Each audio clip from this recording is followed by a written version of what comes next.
think about girls. Awal film kita akan melihat potret sebuah keluarga bahagia. Sang ayah yang baru saja pulang dari perjalanan bisnisnya tampak disambut hangat oleh 4 anaknya. Anak pertama bernama Christopher, anak kedua bernama Katie, sedangkan yang terakhir adalah si kembar Corey dan Carrie. Tak lama kemudian, istri cantiknya yang bernama Corinne bergabung. Untuk melengkapi kebahagiaan itu, sang ayah memberikan oleh-oleh untuk mereka.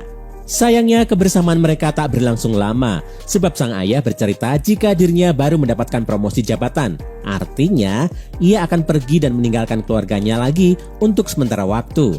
Hal itu langsung membuat Katie menjadi sedih. Untuk menghiburnya, ayahnya pun memberinya sebuah cincin. Adegan kemudian memperlihatkan Corinne dan anak-anaknya yang tengah menyiapkan pesta kejutan untuk merayakan ulang tahun sekaligus kepulangan si ayah. Ketika terdengar suara seseorang dari luar, semua orang sontak bersembunyi. Sayangnya, di luar dugaan, orang yang baru datang itu bukanlah sang ayah, melainkan seorang polisi. Yang tak kalah mengagetkan, polisi itu mengabarkan bahwa sang ayah telah meninggal dalam sebuah kecelakaan. Disinilah awal keterpurukan keluarga itu. Mereka bahkan mengalami masalah keuangan karena Corinne kesulitan mencari pekerjaan. Suatu hari, Katie menemui ibunya yang sedang sibuk dengan surat-surat yang akan dikirimnya ke Foxworth Hall. Keduanya terlihat obrolan singkat hingga Corinne mengatakan bahwa tak semua ibu mencintai anaknya. Katie kebingungan dengan maksud sang ibu, tapi tak berani bertanya lebih jauh. Surat yang tempo lalu dikirimkan Corinne akhirnya mendapat balasan. Ia pun menjelaskan kepada Katie dan Christopher bahwa rumah mereka akan disita oleh bank, sehingga mereka harus pindah ke rumah nenek mereka di Virginia. Keduanya terkejut karena sepengetahuan mereka tak mempunyai keluarga lain. Corinne pun menjelaskan jika mereka masih memiliki nenek dan kakek yang sangat kaya. Meski awalnya keberatan, Katie dan Christopher pun menyetujui keputusan sang ibu. Malamnya mereka berangkat dengan menggunakan kereta. Di sini Katie mulai merasakan keanehan karena tak satupun orang datang menjemput mereka.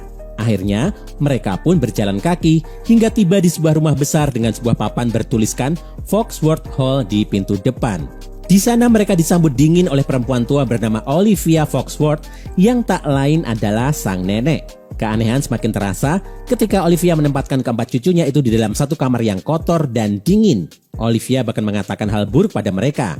Sebelum pergi, Olivia memperingatkan bahwa ia akan mengunci pintu kamar sehingga keempat cucunya tak bisa pergi dari sana. Saat Olivia tak ada di sana, Corinne menceritakan tentang rencananya kepada Katie dan Christopher. Ia akan berusaha memperbaiki hubungannya dengan sang ayah. Dengan begitu, ia akan mendapat warisan sehingga mereka bisa hidup kaya raya seperti sedia kala. Pembicaraan mereka terputus ketika Olivia muncul secara tiba-tiba. Wanita tua itu datang untuk mengambil cincin milik Katie secara paksa. Paginya, Olivia mengantar makanan serta membacakan peraturan pada keempat cucunya. Ia juga menunjukkan sebuah loteng yang bisa mereka gunakan untuk bermain. Ketika Corinne datang berkunjung, terjadi keributan kecil di mana si kecil Carrie berteriak kesal karena tak ingin tinggal di sana. Teriakannya sontak memicu kedatangan Olivia yang langsung memarahi mereka. Ia juga meminta Corinne untuk membuka pakaiannya. Betapa terkejutnya keempat anak itu ketika melihat punggung sang ibu dipenuhi luka cambukan. Esoknya, Corinne datang dengan membawakan peralatan yang bisa mereka gunakan untuk membuat taman buatan. Katie menanyakan tentang kata-kata buruk neneknya tempo hari. Corinne lantas menjelaskan bahwa nenek mereka cemburu pada hubungan spesial Corinne dengan sang ayah yang sudah melebihi hubungan putri dan ayah pada umumnya. Selain itu, pernikahan Corinne dengan mendiang suaminya ternyata tidak direstui lantaran mendiang suaminya adalah pamannya sendiri. Hari-hari berikutnya dijalani anak-anak itu dengan membuat taman di loteng dengan bunga-bunga palsu. Dan setelah sebulan menghilang, akhirnya Corinne datang berkunjung sambil membawa hadiah. Katie yang terlanjur kesal dengan sang ibu lantas terlibat perselisihan dengannya. Corinne pun akhirnya mengatakan alasannya mengurung keempat anaknya di sana. Rupanya, ayahnya hanya mau memaafkannya jika Corinne belum memiliki anak. Anak-anak itu kembali melewati hari dengan penuh kemandirian. Bahkan saat Corinne sakit dan Natal telah tiba, mereka harus melaluinya tanpa sang ibu. Mereka juga sempat membuat kartu ucapan untuk sang nenek dengan harapan sang nenek akan membiarkan mereka keluar. Namun, ternyata Olivia tak menyambut baik hadiah itu. Untungnya kekecewaan mereka sedikit terbayar karena kedatangan Corinne. Ia membawakan hadiah Natal dan memberitahu jika akan ada pesta di sana. Katie pun meminta untuk diizinkan hadir dan berjanji akan bersembunyi sepanjang acara. Setelah menimbang beberapa saat, Corinne pun mengizinkan. Di pesta itulah kita diperlihatkan hubungan Corinne dan ayahnya yang sudah di luar batas. Selain itu, Corinne rupanya juga menjalin hubungan dengan Mr. Winslow. Kemesraan keduanya bahkan sempat dilihat oleh Kathy dan Christopher. Christopher lalu meminta Kathy kembali duluan, sedangkan ia memeriksa kamar sang ibu. Saat masuk ke sana, Christopher melihat betapa indahnya kamar itu. Karena Christopher terlambat kembali, Corinne pun sempat marah bahkan menampar pipinya. Untungnya, esoknya Corinne segera meminta maaf. Corinne juga menjelaskan bahwa ia sedang berusaha mendekati Mr. Winslow yang tak lain adalah pengacara ayahnya. Hal itu dilakukannya supaya semakin mudah mendapatkan warisan. Suatu hari saat genap 1 tahun anak-anak itu berada di loteng, Kathy memergoki Christopher sedang membaca majalah dewasa. Walau terlihat sedikit penasaran, Kathy tak bertanya banyak dan memilih pergi. Suatu ketika, Kathy tengah mencoba bra pemberian ibunya ketika pintu tiba-tiba terbuka. Christopher sontak terkejut melihat penampilan adiknya itu. Ia bahkan tak bisa berkata-kata. Naas, sebelum Kathy sempat memakai bajunya kembali, Olivia datang dan menuduh mereka telah melakukan hal yang tak senonoh. Sebagai hukuman, ia meminta Kathy memotong rambutnya. Namun karena Kathy dan Christopher menolak, mereka dan adik-adiknya pun tak mendapatkan jatah makanan untuk seminggu ke depan. Setelah berhari-hari kelaparan, akhirnya Olivia datang membawakan makanan. Namun secara diam-diam, Olivia ternyata mengoleskan tar pada rambut Kathy saat dirinya tertidur. Christopher pun membantu Kathy membersihkan rambutnya di batap. Saat itu, Christopher sudah terlihat menaruh hati pada adiknya yang hanya mengenakan pakaian tipis. Dan ketika membantu memotong rambutnya, Christopher tampak semakin tergoda dengan adiknya. Namun, ia masih bisa menahannya. Suatu hari, Kathy yang sedang berlatih balet meminta Christopher untuk menjadi partnernya.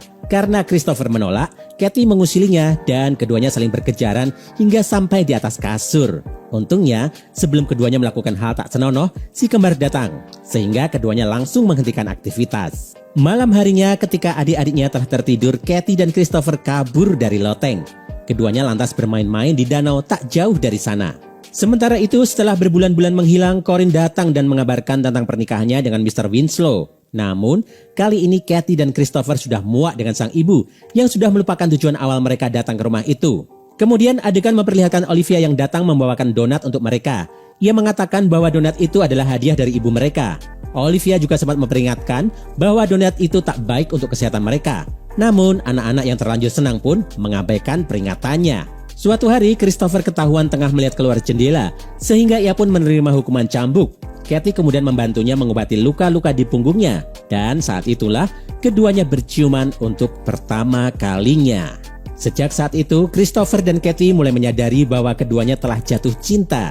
Ketika keduanya tengah berdekatan, tiba-tiba Olivia masuk. Sebelum ia mengeluarkan kata-kata kasar, Christopher langsung meminta maaf. Olivia yang syok hanya mengatakan bahwa keduanya harus meminta maaf pada Tuhan. Siapa sangka, ternyata saat berlutut meminta maaf, Christopher dengan cerdik menduplikat kunci yang dibawa Olivia menggunakan sebuah styrofoam. Dengan kunci itulah mereka dapat kabur dari sana. Namun sebelum kabur, mereka terlebih dulu mencuri uang dari kamar sang ibu. Saat tengah mencuri, Kathy sempat terpukau dengan sebuah buku tentang seks yang ditemukannya. Kathy yang mulai puber pun sepertinya terpengaruh dengan buku itu. Terbukti pada pencurian berikutnya, ia menyempatkan diri mencium bibir Mr. Winslow yang sedang tidur. Dan ternyata, Mr. Winslow yang setengah sadar mengetahui hal itu. Ia pun bercerita pada Corinne bahwa ia bermimpi dicium oleh gadis muda yang mirip dengannya. Corinne sedikit terkejut dan sepertinya ia mengetahui kalau Kathy lah yang melakukannya. Tampaknya ia takut jika apa yang dilakukannya pada ibunya juga akan dilakukan Kathy padanya. Kejadian itu membuat Christopher marah besar pada Kathy. Namun Kathy menenangkannya dengan memberinya ciuman. Hubungan itu ternyata berlanjut hingga di atas kasur. Dan lagi-lagi Carrie datang seraya mengatakan bahwa kembarannya sakit. Saat Corinne dan Olivia datang, Kathy sempat terlibat perselisihan dengan ibunya itu. Olivia pun menengahi dengan mengatakan bahwa Corey harus dibawa ke rumah sakit. Sayangnya, nyawanya tak bisa diselamatkan. Kathy dan Christopher pun sudah tak tahan lagi. Keduanya berencana kabur sesegera mungkin. Oleh karena itu, mereka pun kembali melakukan pencurian. Namun, kamar sang ibu telah kosong. Hanya ada foto mendiang ayah mereka beserta kalung dan cincin peninggalannya. Dari pembicaraan dua pelayan yang didengar oleh Christopher, ia mendapatkan fakta bahwa ternyata kakek mereka telah meninggal sejak 7 bulan lalu. Selain itu, keduanya juga sempat mengatakan bahwa Olivia sering membawa racun ke loteng.